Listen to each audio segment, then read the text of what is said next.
many people who would say that there's not a content or a life in abstract work, but I've never believed that. Hi, I'm Deborah Worsfold, and I'm here with Corinne Marshall at my studio. And I'm here at the St. Thomas Elgin Art Centre in St. Thomas, Ontario. I originally was calling these drawings, and this was the beginning and the basis of the whole work. I could see the language, I could feel the language. Everything made sense to me from my previous practices in all the representational work. I use these as a muse, which you can see instances here of where the basis is there for the drawing in the beginning. I also made a deal with myself not to make rules about how the work was going to come. So I guess you would say being respectful of the process, because I was departing completely into new work. But then what came was I worked large, and that is energetic. So I would get to the end of a day and I'd be so excited, and I'd want to keep working, but I'd be tired from standing for hours. And so I sat down one day, and then the collages started to come, and I just thought, I'm just going to start cutting into some of this color that I've painted. So I let myself go in with whether you want to call it a mood or a feel, I think is more accurate. I would cut these and I would lay them down, and I'd be sitting. So I had an old wooden table I'd put them on with a neutral ground. And so I could move them around and see the relationships. And I started to think, well, this is like painting.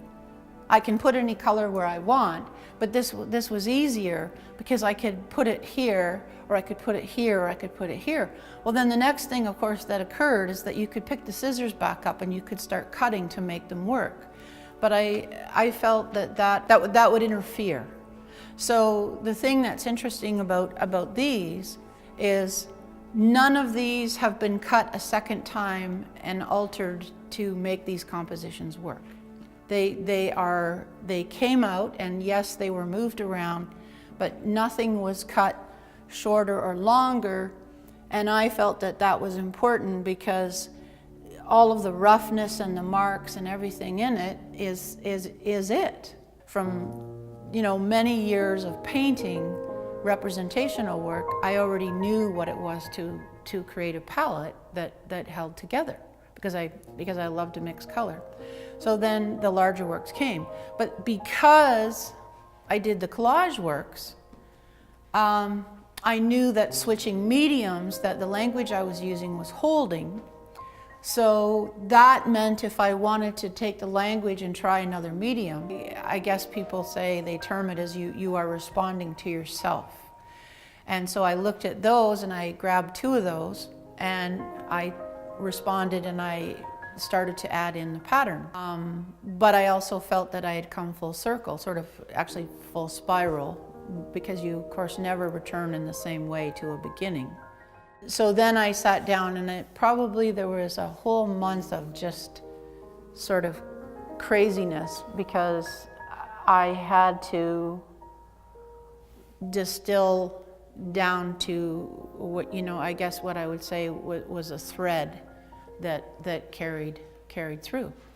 And so these tell you where I stopped, and then the rest of this talks about the process through medium and altering the language. I felt clear, and I felt, as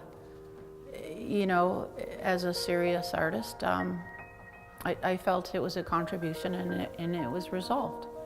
I know what I know. I have a bunch of things now that I can count on, and I can build on those things. And certainly the clarity of being in the latter part of your life, it simplifies things. But I think I would certainly be thrilled to death if it was also embraced by some others besides myself.